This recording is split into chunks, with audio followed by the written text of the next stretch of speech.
फिर अभी नहीं पता चला किधर रह गए, हमारा राब्ता कट गया। 31 दिसंबर 2024 एएनएफ को सऊदी अथॉरिटीज की जानिब से ये इत्तला मौसूल हुई कि उन्होंने ड्रग ट्रैफिकिंग में एक पाकिस्तानी फैमिली को हिरासत में लिया है। इस खबर के मिलते ही डीजी एएनएफ ने मामले की दोबारा से जांच पड़ताल शुरू करवा दी। अच्छा, अभी इस केस में इंटरेस्टिंग ये चीज आई है, जब हमें ये इन्फॉर्मेशन मिली तो उसके बाद एसएफ के साथ मिलके हमने जो पिछले जितने दिनों की उस दिन से लेकर टिल थर्ड दिन तक की हमने सारे सीसीटीवी फुटेज को एक एक करके हमने देखी। जो लीड जहां से मिली थी वो लीड ये थी, जो वर्कर्स थे जो वहां पर जो सेग्रीगेशन एरिया में काम करते थे, वहां पर एक लड़का था उबैदुल्ला, कि ये डीटीओ इतना ऑर्गेनाइज था और इतना बारीकी से काम करता था, मतलब वो चीज़ों की न्यूएंसेस, वो जो छोटी छोटी चीज़ों को समझता था कि या कौन सी चीज़ पेक हो सकती है, कौन सी चीज़ पेक नहीं हो सकती। अभी उनका प्लान ये, जिस तरह मैंने प्रीवियसली बताया, प्लान ये था कि बंदा बिजनेस क्लास में जाएगा, उनका बैग होगा, बैग में ड्रग्स डालेंगे, चला जाएगा। प्लान ए खराब हो गया एएनएफ के अटेम्प्ट की वजह से। प्लान बी में उन्होंने क्या किया, मतलब वो आप उनकी एक रिस्पॉन्स टाइम देख लें। उधर ही उन्होंने ये किया, बैग खुद से तैयार की, तैयार करने के बाद रैंडम पैसेंजर्स की बैग से टैग उतारा, टैग को अपने बैग से चिपका दी और चिपकाने के बाद लोड करवा दिया और अपने बंदों को वहाँ खड़े कर दिया कि बंदा नहीं जा रहा लेकिन बैग जा रहा है, मैनेज इट। लेकिन एएनएफ की जो प्रीएम्प्टिव मेजर्स या प्रोएक्टिव अप्रोच की वजह से वहाँ पर, क्योंकि सऊदी अलर्टेड थी, तो वहाँ पर उनको वो बैग पिक करने में कामयाबी नहीं मिली।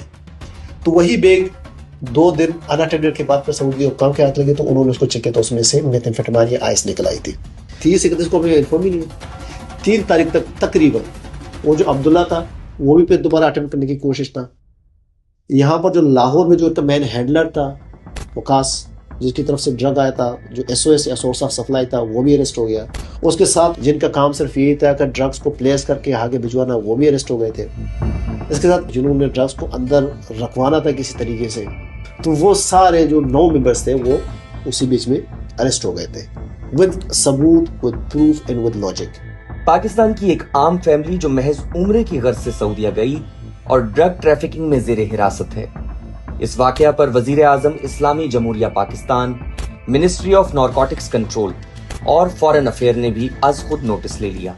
एएनएफ के बरवक्त इकदामात और जामे हिकमत अमली से न सिर्फ मनशियात के घिनौने जुर्म में मुलव्विस मुजरिमों को गिरफ्तार किया गया। इस ग्रुप को अनर्थ करने के बाद हमारा प्राइम कंसर्न था, जो डी साहब के अहकामात थे, वो यही थे कि इस केस को हम ऐसे लॉजिकल तरीके से कंक्लूड करें कि जो वहाँ पर एक फैमिली है जो अल्लाह ताला के घर गए हुए हैं उम्रा करने के लिए, तो किसी बेगुनाह की जान ना जाए।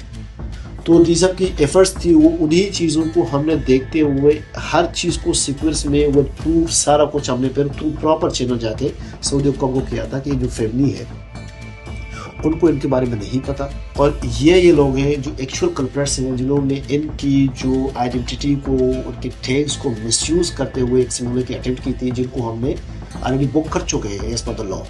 सऊदी हुकूमत ने न सिर्फ उस फैमिली को बाइज्जत बरी किया, बल्कि पूरे इज्जत और एहतराम के साथ मुकद्दस मजहबी फरीजे की अदायगी के बाद पाकिस्तान रवाना कर दिया। हमें जितना हौसला एएनएफ से मिला ना, शायद हमें अपने रिश्तेदारों से भी ना मिला हो। दुनिया में ऐसे वाकयात होते हैं, लेकिन